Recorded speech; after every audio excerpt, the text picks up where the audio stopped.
So there was a young lady, a young woman who was blind. She was looking for a shidduch. She was a blind girl. It was tough finding a shidduch.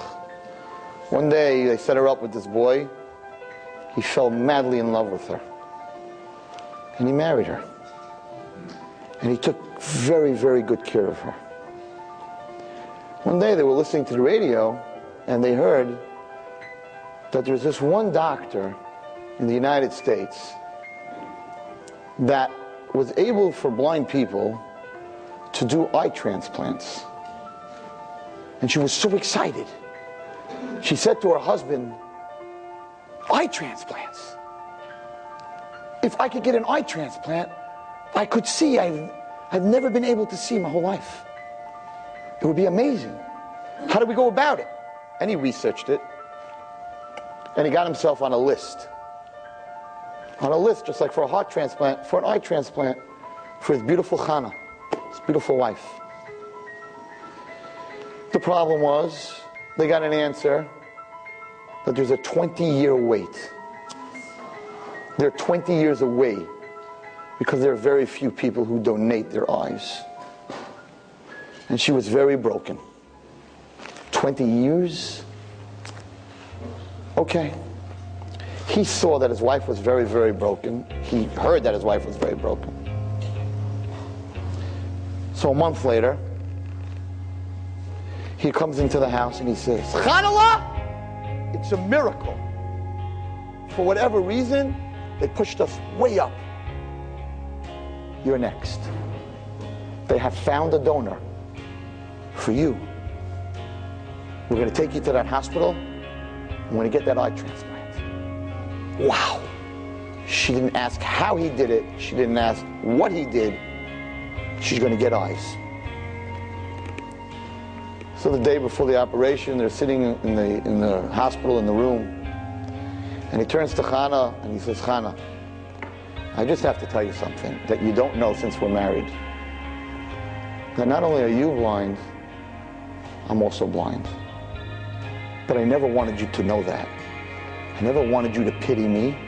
I wanted to always be there for you. So I want you to have this eye transplant. I'll get one too. But I want you to have it. Therefore, when you get your eyesight, just don't be shocked when you see that I'm blind. She starts crying. I can't believe you love me so much. You could have gone for the eye transplant and you're giving it to me. And however you got this one, we'll get another one. And she was just so in love with him. And the next day they did the transplant. And it worked. And for 5 days her eyes were taped. And finally when they took off the tape, she was able to see a little bit and more and more and more. And she saw that her husband was blind. And she said, okay, he took care of me, now I'll take care of him. She thought that was how it was going to be. But what happened was that now was the first time she was able to see. She was able to see colors. She was able to see people. She was able to see the world. The marriage began to dissolve. Always schlepping him around. Her not being able to go skiing because he can't go skiing and not able to see the world because he can't see the world. It began to drive a rift between the two of them. Till finally, the marriage was just not working. She didn't have the heart to tell it to him in person.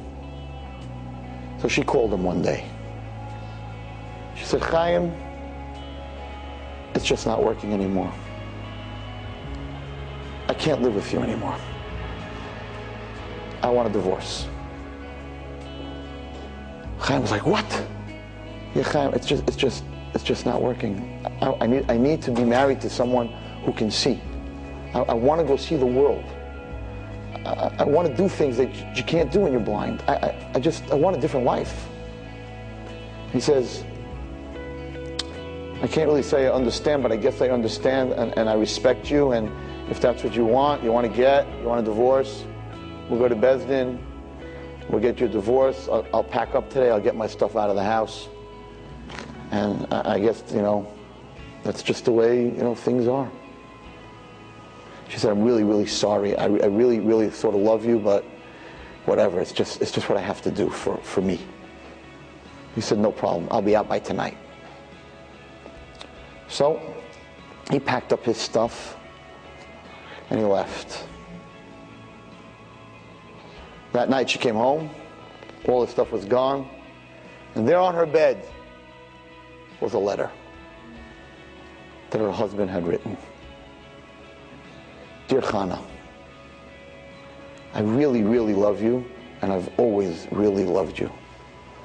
I respect your decision to leave me, but I have one big favor to ask you. And that favor is, take care of those eyes, because not long ago, they were mine.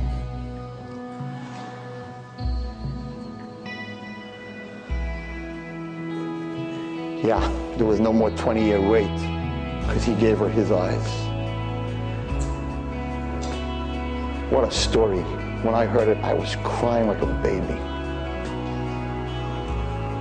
We're sitting here tonight before Rosh Hashanah. There's a pasuk in the Torah in Bereshis, and the pasuk says, "Vayitzer Hashem Elokim es ha'adam afa min ha'adama." God created man, dirt from the earth. Vayipach ba'apav nishmas chayim. And God blew into every one of us a soul, His soul of life. God gave us life. He gave us a transplant. He gave us His soul. And what did we do? What do we do with that holy soul? We tell Hashem, the soul is great. Yeah, go to shul, good. But I got to see the world. I got to be busy with my BlackBerry. I got to be busy with everything else but you. I'm busy with everything else but you. But Hashem gave us those eyes. Hashem gave us this soul. And on Rosh Hashanah tonight in Slichus, Hashem tells us, take care of that neshama, because that neshama was once mine. And we need to look into ourselves the night of Slichos and say, did we take care of those eyes that God gave us? In every one of us, He breathed a neshama. Or are we like Chana? We're so busy looking at everything else in the world, we don't even realize where life comes from. We don't even realize that life comes from HaKadosh Baruch Hu. Shutting a kippur is not a joke. Tonight, Slichos is not a joke. Tonight we begin to cry. I'm sorry. I can't believe what I did. You gave me your eyes. I used them to look at things I'm not supposed to. You gave me your feet, and I walked to the wrong things. You gave me your hands, and I touched the wrong things. You gave me the ability to eat and to taste, and I ate the wrong things, and I didn't make a bracha. You gave me a brain, and I'm busy putting you on trial, God, for all the things you did this year. Every part of me that you gave me, I abused. So Hashem writes a little card to us on Rosh Hashanah. What you're doing, you did, and what you're doing, whatever you're doing, you're doing. But that soul that you're carrying around, take care of it. That was once mine. If you're able to listen to all the tekiyos and to change what's going on inside your soul, then we're all going to be Zaycha this year for that final Tekiah Gedolah that we've been waiting for. Mashiach!